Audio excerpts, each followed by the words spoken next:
Hey, everybody. Welcome to a How to Succeed podcast. I'm your host, Mike Montague with Sandler. Sandler is the worldwide leader in sales, management, and customer service training. You can find us at Sandler.com. We're talking about how to succeed at doing a story-led demo with Nick Capozzi. He is head of storytelling at DemoStack, so he knows a few things about stories and about demos, and that's what we're going to talk about here. How to succeed at storytelling in your sales demos. Here we go.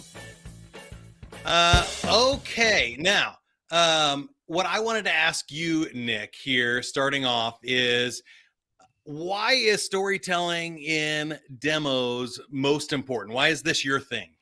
I give it to you this simply. If I threw numbers or features or benefits at you, you're not going to remember it. And if you're my champion, you're not going to tell it to the rest of your team the way I want you to tell it. But if I tell a great story, it's something humans have been doing since the dawn of humanity, you're more likely to tell that story the same way to exactly who I want you to tell it. Ergo, it's kind of like having me in there telling the story to other stakeholders in your organization. I love that. And I think at Sandler, we talk a lot about selling to pain and how do we really connect emotionally with our buyers, right? That people make decisions intellectually, but they buy emotionally. They want to get connected to it and stuff. And I've kind of found that the best way to get credibility with your buyer is to connect with them and tell their story better than they can tell it themselves. Like if you can really tell their story, that's what they want to talk about, right? Those are the problems they want to solve. That's the story they're most invested in.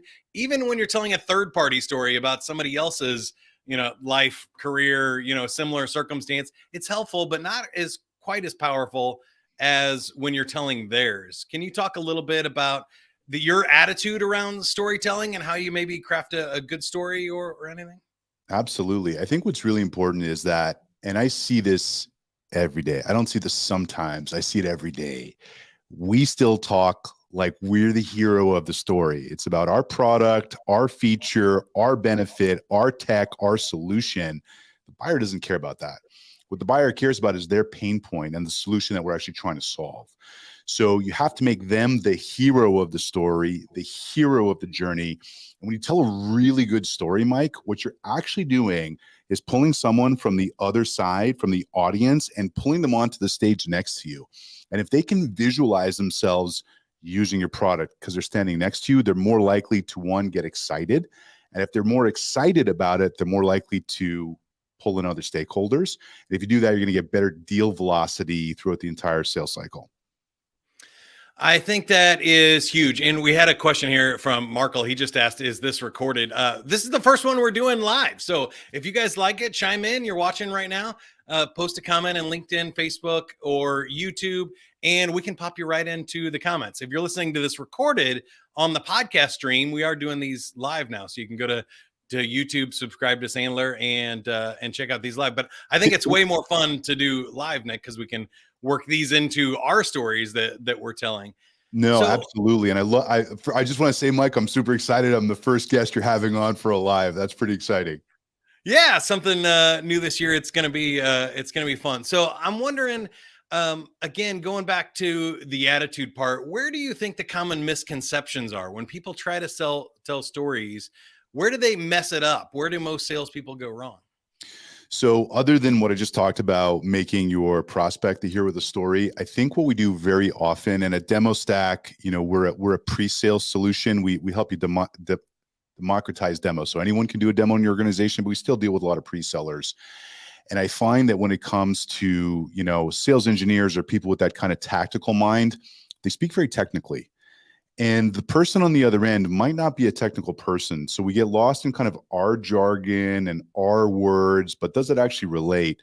So I think the best way to think about it, to take a step back, is think about using vivid imagery and actually painting the picture of what's happening. What color is that? What does it smell like? What does it feel like? Things you don't normally associate those with.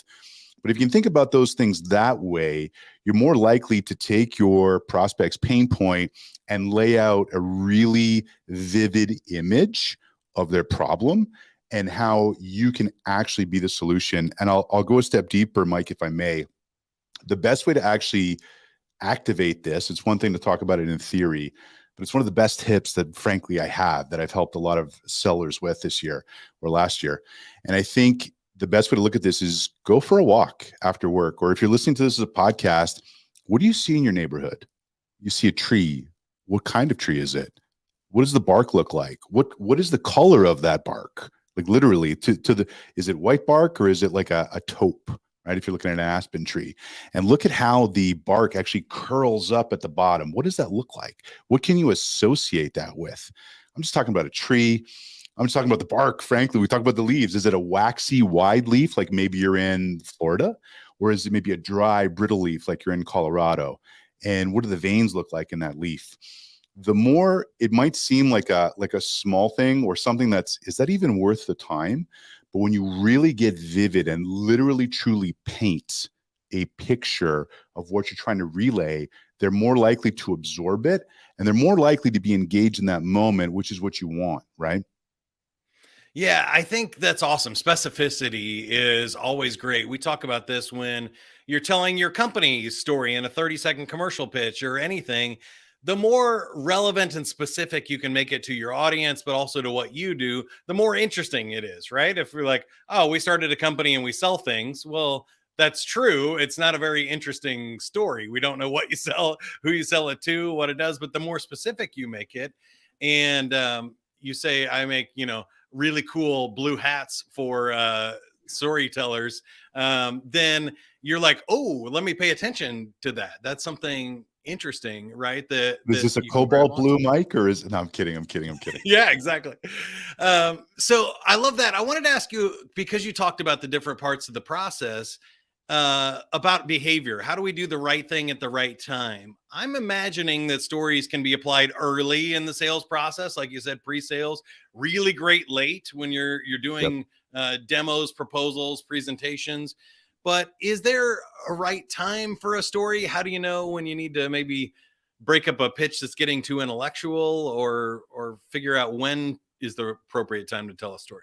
So I was a trainer for a long time, actually in the cruise industry. So my sellers would literally like be off the coast of Japan, and this was a long time ago when I got into sales training. So I would have to get their tapes and literally have them FedEx me VHS tapes across the world, sit down and watch it, and then give them feedback. So that timeline would take sometimes 7 or 10 days. And the first thing I realized when I got into the B2B space, we were selling a very B2C product in cruise, but in B2B, that you now had the option with products like, conversation intelligence tools, and there's a bunch of them. I'll let you, mention those if you want, Mike. But I think with conversation intelligence tools, you can literally sit down and start watching what you're talking about. And when you start watching those, you'll see opportunities where someone is like, oh, that's interesting, but did you expand on it? Did you, again, kind of push on that pain point and get vivid with it? Or did you move along to the next thing? And what I would tell all my sellers, I had hundreds of sellers under me. What I would tell them is, don't rely on me. Don't count on me to train you. I want to do that, but I might not have the time today or tomorrow. I've got other things going on, other responsibilities. So I would really try and get my team to kind of self-train themselves. Again, a long time ago, we didn't have access to things like Sandler, at least in our scope back then. So how can you actually self-improve? And when you watch your tape back, this is kind of a long story short, to watch your tape back, it's super important, but you'll start to see those opportunities to interject a story.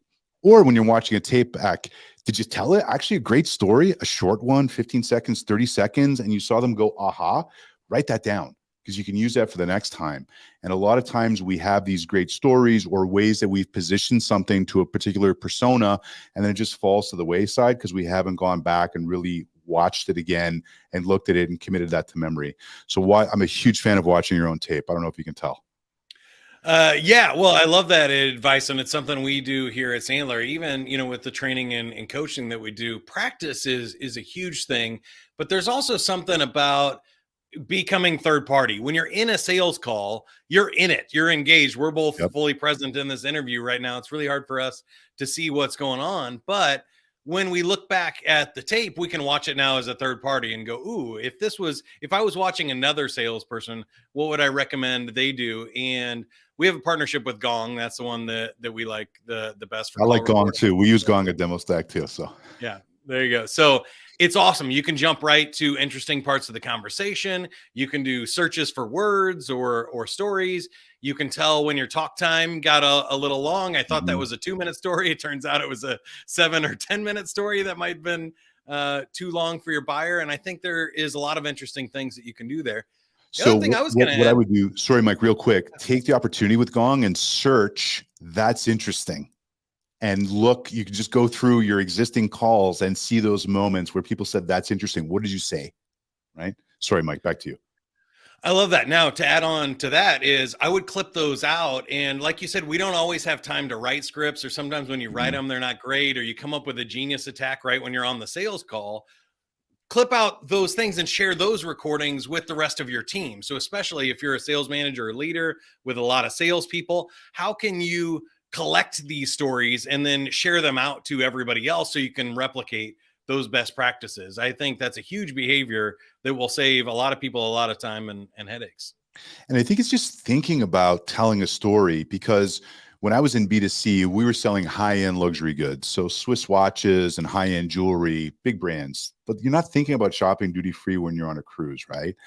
So when I got to B2B, what I realized was that selling B2B isn't as sexy. It's not a big shiny diamond. It's not a Swiss watch you can pass down to your kids. So I found that telling really interesting stories became even more critical in the B2B space. And I think once you find one that works, you really want to double down and knock that out of the park. So if I'm a sales leader, I am tracking all these great stories that pertain to, right, whatever it is I'm selling. And I think, look, I'm a big fan of, I really am a huge fan of training, Mike. I really believe in training.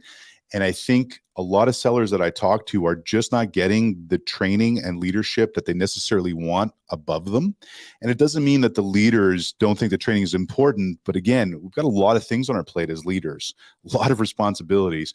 So sometimes training almost feels like a nice to have, whereas I'm like, training is everything. This is gospel. This is what we need to be saying every single time.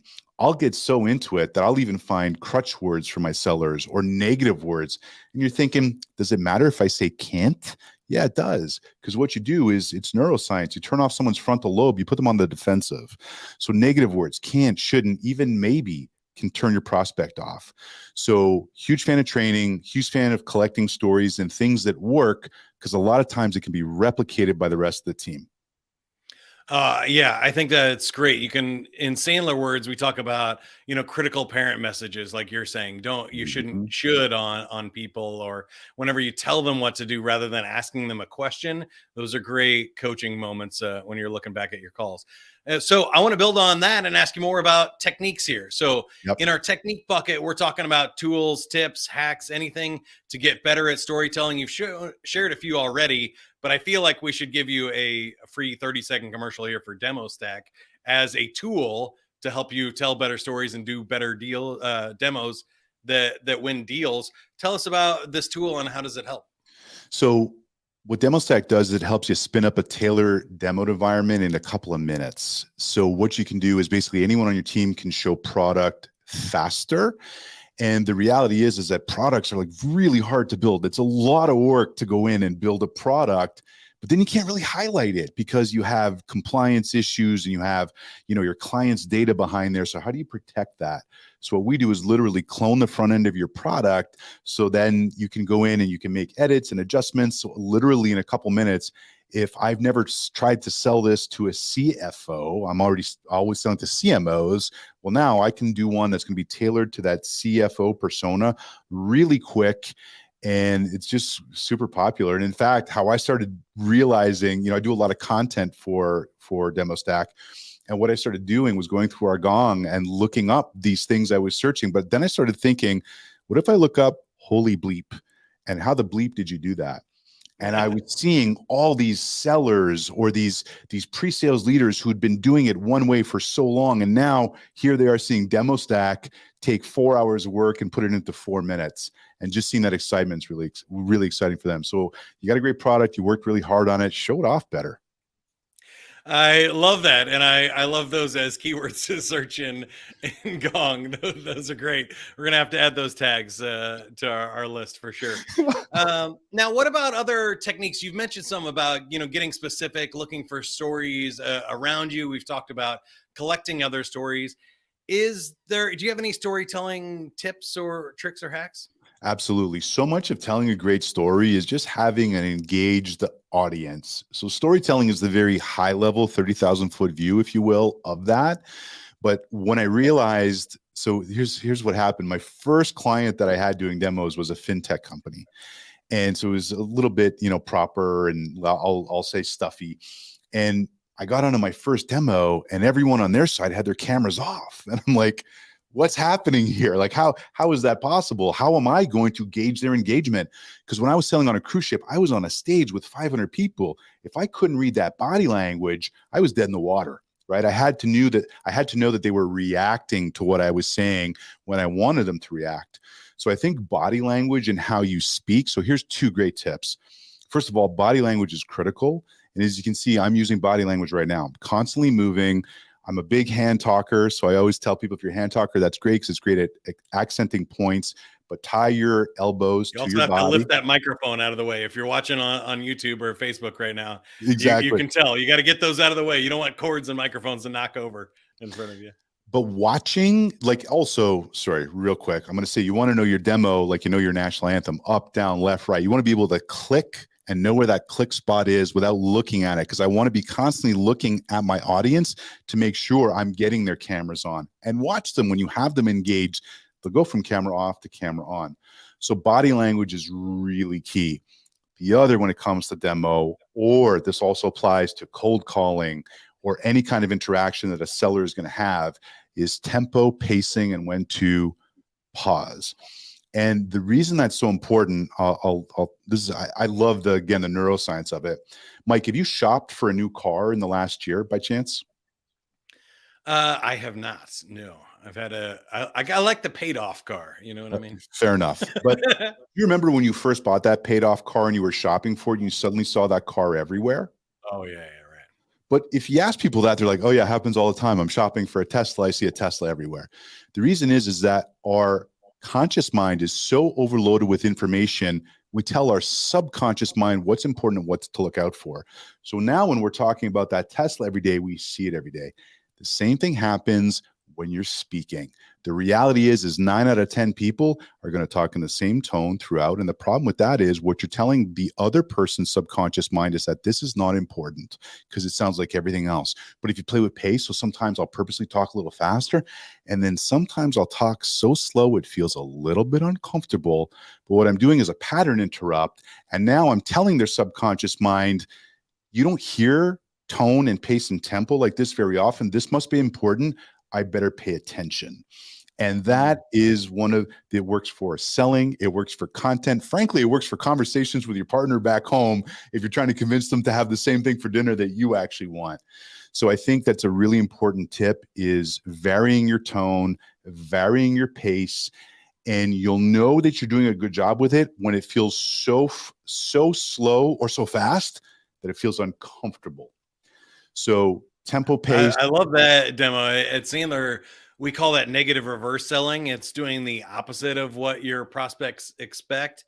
And it could be a lot of different things. I loved your examples there, but a lot of times it's counterintuitive. Salespeople think that to get somebody else excited, we need to be more excited and we need to be more animated and talk faster and louder. But sometimes when you slow down and you get quiet and you go, Nick, that's interesting.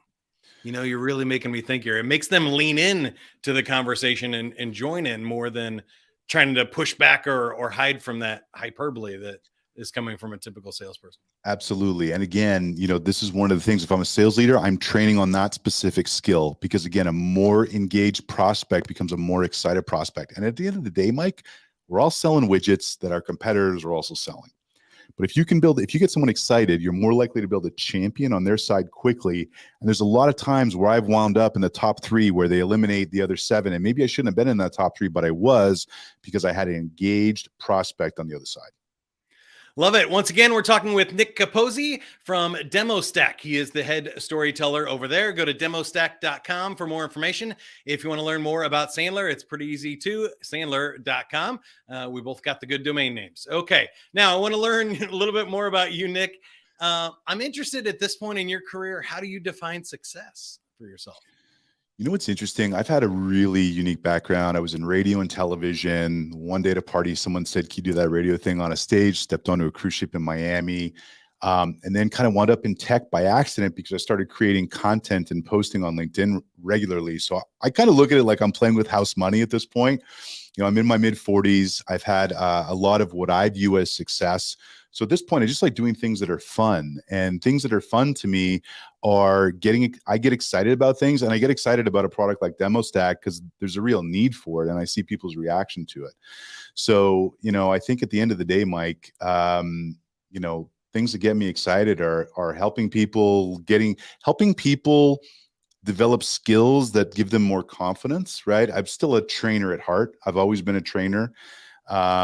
And if I can make someone more comfortable on camera, if I can make them more comfortable in their demo, if I can give them actionable insights, there's a ton of them on DemoStack's LinkedIn page. That's where, the opportunity for me that's where I get what I'm looking for out of life is helping people at this point. I love that. And you're actually telling my story too. I was in radio and entertainer. And, come on. It was Romeo on the top 40 radio station here in Kansas City. But I love it. I love that we both found things to have fun with and make more money than what we could make in radio. There's no money in radio. If you're a young person thinking about getting into radio, there's no money in it. Content, there's money. Try podcasting instead. All right.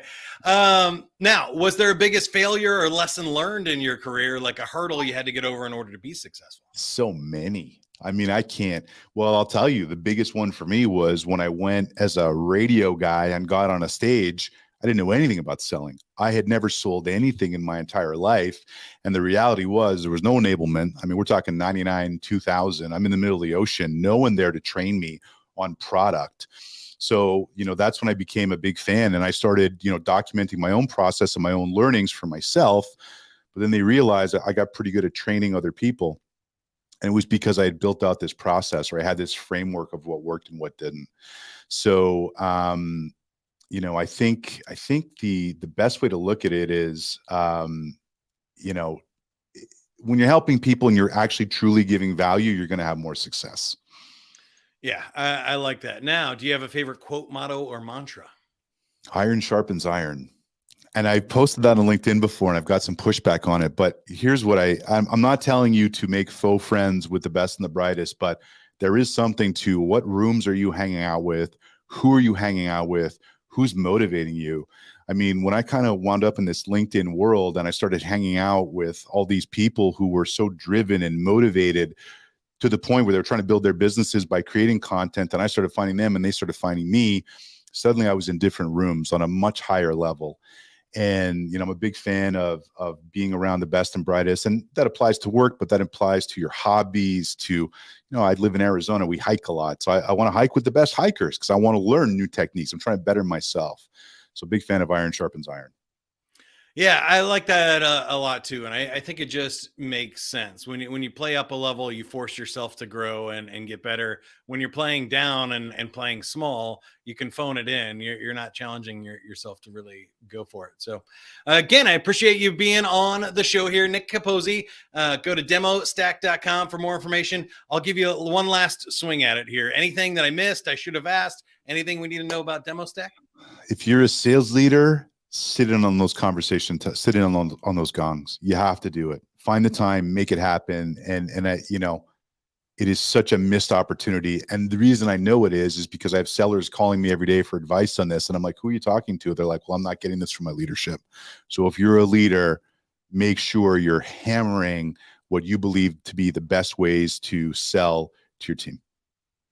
I love that. Now, you can go to DemoStack.com if you are looking to do product demos. Check that out. If you're looking for more sales training, customer service training, leadership training, and teaching your sales managers how to use Gong and those tools to help coach up your team, go to Sandler.com. You can click find a training location, find one near you. If you have more than one location, you can reach out to our enterprise team. We'll get you help there. As always, subscribe, give us the thumbs up, share this episode with somebody that you think needs to hear it. And whatever you are, be a good one. That's what I always say. We'll see you next time. The How to Succeed podcast is brought to you by Sandler, the worldwide leader in sales, management, and customer service training.